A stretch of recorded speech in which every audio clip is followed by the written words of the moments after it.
Assalamualaikum warahmatullahi wabarakatuh. Hai adik-adik semuanya, bagaimana kabarnya?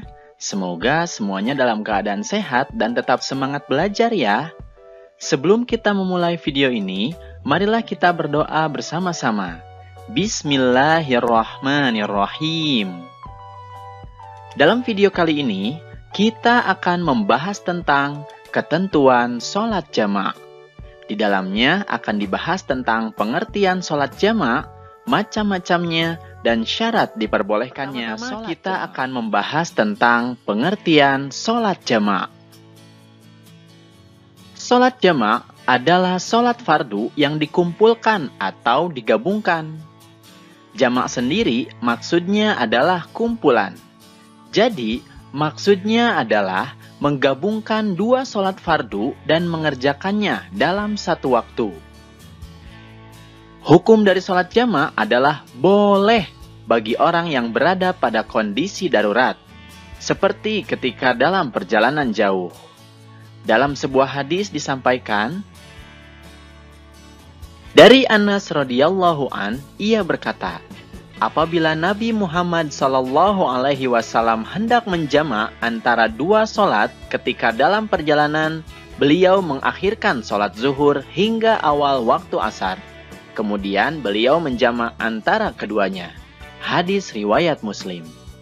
Jadi, sholat jamak ini adalah sebuah rukhsah atau keringanan yang diberikan kepada yang sedang dalam kondisi darurat. Adik-adik, sholat yang boleh dijamak atau digabungkan adalah sholat zuhur dengan sholat asar. Lalu, sholat maghrib dengan sholat isya. Itu berarti, sholat asar tidak boleh dijamak dengan sholat maghrib. Dan tentu saja, sholat subuh tidak boleh dijamak dengan sholat apapun. Setelah mengetahui sholat apa saja yang boleh dijamak, selanjutnya kita akan membahas macam-macam sholat jamak. Sholat jamak ini ada dua macam, yaitu sholat jamak takdim dan yang kedua adalah sholat jamak takhir. Sholat jamak takdim adalah sholat yang dilakukan dengan cara menggabungkan dua sholat fardu dan dilaksanakan pada saat waktu sholat fardu yang pertama. Contohnya adalah sholat zuhur dan sholat asar dilaksanakan pada waktu zuhur. Demikian juga sholat maghrib dan sholat isya dilaksanakan pada waktu maghrib. Nah, cara melaksanakan sholat jamak takdim adalah berniat jamak takdim dan mengerjakannya berturut-turut, tidak boleh diselingi dengan perbuatan yang lainnya. Tidak sulit bukan? Nah, sedangkan sholat jamak takhir adalah sholat yang dilakukan dengan cara menggabungkan dua sholat fardu dan dilaksanakan pada waktu yang kedua atau yang terakhir. Contohnya sholat zuhur dan sholat asar dilaksanakan pada waktu sholat asar. Demikian juga sholat maghrib dan sholat isya dilaksanakan pada waktu sholat isya. Dalam tata cara pelaksanaan sholat jamak takhir, tidak disyaratkan harus mendahulukan sholat pertama. Boleh mendahulukan sholat pertama baru melakukan sholat kedua atau sebaliknya. Jadi, jika kalian hendak melaksanakan sholat jamak takhir, berniatlah akan mengerjakan kedua sholat fardu itu dengan cara dijamak. Pelaksanaan dua sholat fardu tersebut dilakukan secara berturut-turut, tidak boleh diselingi perbuatan yang lainnya. Lalu, apa saja syarat diperbolehkannya sholat jamak?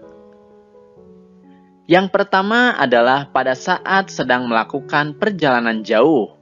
Jarak tempuhnya tidak kurang dari 80.640 km. Kemudian yang kedua, perjalanan yang dilakukan bertujuan baik, bukan untuk kejahatan dan maksiat. Ya, jadi yang diperbolehkan adalah dengan tujuan seperti untuk menuntut ilmu, silaturahmi kepada orang tua di kampung halaman, dan lain-lain. Kemudian yang ketiga adalah dalam kondisi sakit atau dalam kesulitan. Nah, ini juga boleh melaksanakan sholat jamak.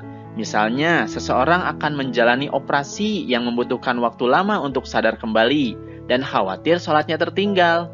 Jadi, lebih baik sholat dulu atau sholatnya bisa diakhirkan.